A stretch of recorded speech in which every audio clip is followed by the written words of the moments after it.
এই যে বইটা দেখতে পাচ্ছেন, রোগ নিরাময়ে মহানবী সাল্লাল্লাহু আলাইহি ওয়াসাল্লামের চিকিৎসা পদ্ধতি, ইমাম ইবনে কাইয়ুম আল জাওজিয়া রাহমাতুল্লাহ। চমৎকার একটা বই। এখানে অসংখ্য তথ্য কিন্তু আপনি পাবেন এই বইটা থেকে। তো আমি যদি খেজুরটা বিষয় এখানে বের করি, দেখেন এখানে অনেকগুলো রেফারেন্স দেওয়া থাকে প্রত্যেকটা বিষয়ে। এই বই অসংখ্য রেফারেন্স থাকে। শুধু খেজুর বলে না, এরকম অসংখ্য খাবার, অনেক বিষয়গুলো নিয়ে এখানে আলোচনা করে, কিভাবে একজন মানুষ সুস্থ থাকতে পারবে। নবীজি সাল্লাল্লাহু আলাইহি ওয়াসাল্লামের তরিকা অনুযায়ী এখানে লেখার চেষ্টা করেছে। তো খেজুর বিষয় এখানে যেটা বলেছে, প্রথমে পবিত্র কোরআনের একটা আয়াত কোট করেছে, সূরা মারিয়াম 19 নম্বর সূরা সম্ভবত, হ্যাঁ। এখানে 25-26 নম্বর আয়াতে আল্লাহ তাআলা বলছে যে, আপনার দিকে খেজুরের কাণ্ডটি নাড়ান, আপনার উপর তাজা পাকা খেজুর পড়ে যাবে, সুতরাং খান, পান করুন এবং আনন্দ করুন। এটা হচ্ছে কোরআনে এসেছে, মানে খেজুর যে একটা ভালো খাবার, এটা কোরআন থেকে আমরা বুঝতে পারলাম। আল্লাহ তাআলা মানে যেই সেই ফলের কথা বা খাবারের কথা কোরআনে আসলে বলে না কখনই। এবং হাদিসে আমরা অসংখ্য হাদিস জানি যে নবী করিম সাল্লাল্লাহু আলাইহি ওয়াসাল্লাম রোজা রাখার পর ইফতার করতেন, বেসিক্যালি খেজুর দিয়ে ইফতার করতে পছন্দ করতেন। খেজুর না পেলে সেক্ষেত্রে উনি পানি দিয়ে ইফতার করতেন। এবং নবী সাল্লাল্লাহু আলাইহি ওয়াসাল্লামের কাছে অনেকে জানতে চাইতেন যে আমরা কিভাবে আমাদের স্বাস্থ্যটা ভালো রাখবো বা একটু মোটা হবো, যারা অনেক বেশি দেখা যায় না পাতলা, হ্যাংলা পাতলা, মোটা হওয়ার জন্য নবী সাল্লাল্লাহু আলাইহি ওয়াসাল্লামের কাছে কেউ সাজেশন চাইলে নবী সাল্লাল্লাহু আলাইহি ওয়াসাল্লাম ওনাকে বলতেন যে খেজুর এবং শশা একসাথে খেতে বলতেন। তার মানে আমরা বুঝলাম যে ইসলামিক যে পার্সপেক্টিভ, এদিক থেকে চিন্তা করলে কোরআন হাদিসের সাথে মিলে যাচ্ছে যে খেজুর অনেক উপকারী একটা খাবার। এবং এই বইয়ে আরও দেওয়া আছে যে খেজুর হচ্ছে আমাদের মেজাজ ঠান্ডা রাখে, দেখা যায় যে পাকস্থলী অনেক শক্তিশালী করে, ছেলেদের বীর্য উৎপাদন এবং উর্বরতা বাড়ায়, মাথা ঠান্ডা রাখে, যথেষ্ট ফাইবার রয়েছে এখানে, এই বইয়ে আছে। এগুলো হচ্ছে এই বইয়ের কথা, আমি কিন্তু অন্য কথা আবার যাব। এবং দেওয়া আছে যে হচ্ছে যে আমাদের কনস্টিপেশন মানে কোষ্ঠকাঠিন্য দূর করে, পেটের যে বদ হজম এগুলো দূর করে, অসংখ্য উপকারী দিক এই বই থেকে দেওয়া। আমি আমার দিকে আরো যে অ্যানালাইসিস করেছি সেখান থেকে আপনি যদি শুনেন, আপনি একটু মানে মজা পাবেন আসলে। হ্যাঁ, প্রথম কথা হচ্ছে আমাদের শরীরে অসংখ্য ভিটামিন মিনারেল দরকার। এর মধ্যে কিছু আছে যে অপরিহার্য দরকার, মানে যেগুলো আপনার লাগবেই। তো আল্লাহ তাআলা খেজুরের মধ্যে এই অপরিহার্য ভিটামিন মিনারেলগুলো দিয়ে রেখেছে। স্পেশালি আমি যদি মিনারেলগুলোর কথা বলি, potassium, calcium, magnesium, boron, iron, মানে যেগুলো অত্যাবশ্যক আপনার লাগবেই, এটা যথেষ্ট পরিমাণে রয়েছে। ভিটামিনের মধ্যে দেখেন ভিটামিন ডি, মানে খুবই উপকারী একটা ভিটামিন, যেটা আপনি মূলত সূর্যের মাধ্যমে পেয়ে থাকেন, সূর্যের আলোর মাধ্যমে। এবং কিছু খাবার, স্পেসিফিক কিছু খাবারে আছে, তার মধ্যে অন্যতম আছে খেজুরে, যেটা কিনা আমি জানি যে ভিটামিন ডির উপকারিতা বলতে গেলে এখানে শেষ হবে না। এতটুকু জেনে রাখেন, স্কিনের যাদের নানাবিধ সমস্যা, এই সমস্যা দূর করার জন্য ভিটামিন ডি একটা অন্যতম রোল প্লে করে। তার মানে এই খেজুর আমাদের খাওয়া দরকার। যাদের হাড়গুলো খুব দুর্বল, হাড়টা মজবুত করতে চান, আপনারা খেজুর খান, কারণ খেজুরের মধ্যে রয়েছে যথেষ্ট পরিমাণে ক্যালসিয়াম, ম্যাগনেসিয়াম, বোরন, এই উপাদানগুলো থাকার কারণে হাড়ের ডেনসিটি বাড়ে, হাড়টা মজবুত হয়। এবং এখানে এমন কিছু অ্যান্টিঅক্সিডেন্ট আলাদা লেগে গিয়েছে, যেমন ফ্লাভোনয়েড, ফিনোলিক অ্যাসিড, ক্যারোটিনয়েড, এগুলো আপনার হচ্ছে যে আমি কিছুদিন আগে একটা ভিডিও করেছি যে ফ্রি রেডিক্যাল বলে একটা কথা আছে, যেটা অত্যন্ত ক্ষতিকর, মানে হচ্ছে যেটা কি বলবো যে ইনগ্রিডিয়েন্ট, যেটা আমাদের শরীরে যদি বেড়ে যায় তখন ধরেই নেবেন যে আপনি খারাপ খারাপ ভয়ঙ্কর রোগের দিকে ধীরে ধীরে ধাবিত হচ্ছে। সেটা হতে পারে cancer, stroke, heart attack, chronic kidney disease, হ্যাঁ, এরকম নানাবিধ ভয়ঙ্কর রোগের দিকে আপনার শরীর ধাবিত হচ্ছে বলে ধরে নেওয়া হয়, যদি আপনার শরীরে ফ্রি রেডিক্যাল, এই খারাপ জিনিসটা বেড়ে যায়।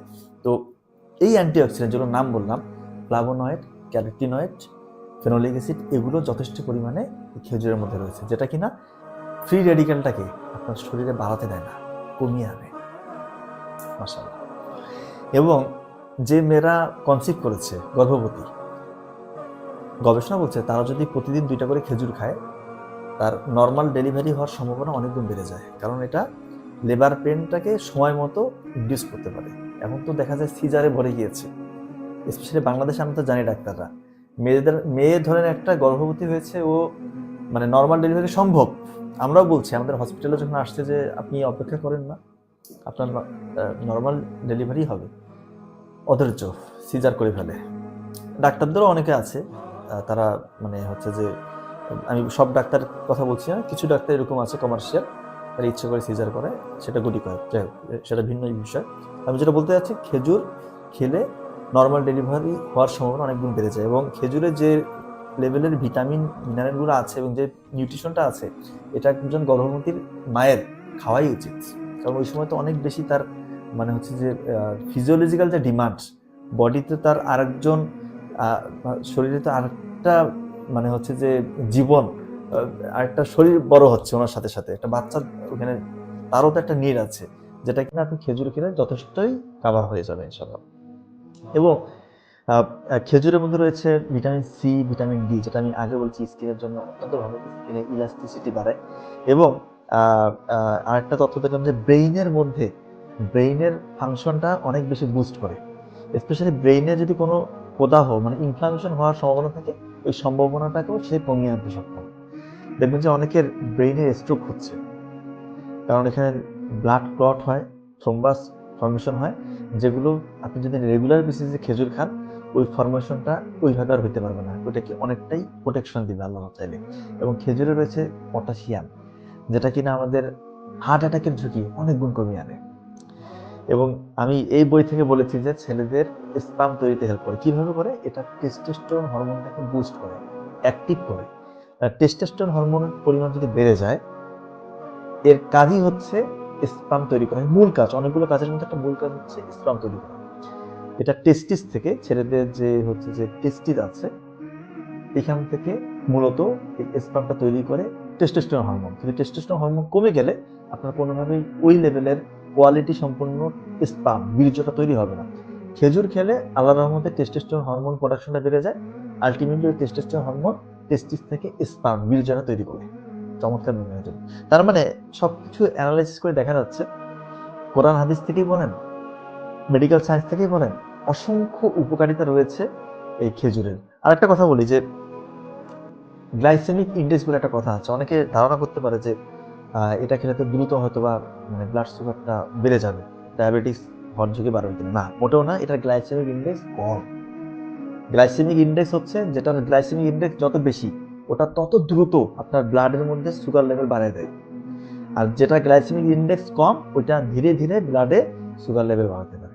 এটা হচ্ছে গ্লাইসেমিক ইন্ডেক্স কম, কিন্তু অনেক বেশি ক্যালোরি, অনেক বেশি নিউট্রিশন রয়েছে। তার মানে এটা রেগুলার 2-3টা খেলে কোনো সমস্যা হবে না। বরঞ্চ হোয়াইট সুগার, এটা হচ্ছে পৃথিবীর লার্জেস্ট পয়জন। আমি বলেছি যেটা এই যে চিনি, এটা হচ্ছে পৃথিবীর মধ্যে লার্জেস্ট পয়জন, কারণ চিনি দিয়ে যত খাবার আছে এটা বিষ, মহাবিষ।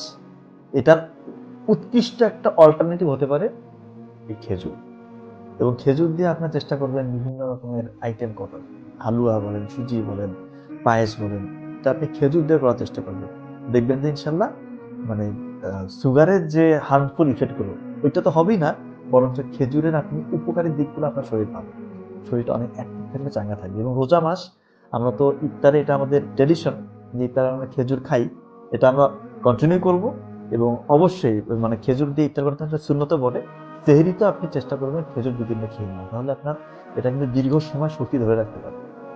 এবং রোজা মাসে দেখবেন যে কোষ্ঠকাঠিন্যের সমস্যা বেড়ে যায়, কোষ্ঠকাঠিন্যের সমস্যা অনেকটা কমে যাবে, কারণ এখানে হাই ফাইবার, উচ্চ ফাইবার রয়েছে, যেটা কোষ্ঠকাঠিন্য প্রিভেন্ট করে। হ্যাঁ, তার মানে রোজা মাস শুধু না, রোজা মাসের পরেও আমাদেরকে খেজুর খেতে হবে, কারণ এতগুলো গুণাগুণ যে খাবারে রয়েছে, এই খাবারকে অবজ্ঞা করার কোনোই কারণ নেই। ইনশাল্লাহ আমরা এখন থেকে রেগুলার বেসিসে খেজুর খাওয়ার চেষ্টা করবো। ধন্যবাদ সবাইকে। আসসালামু আলাইকুম।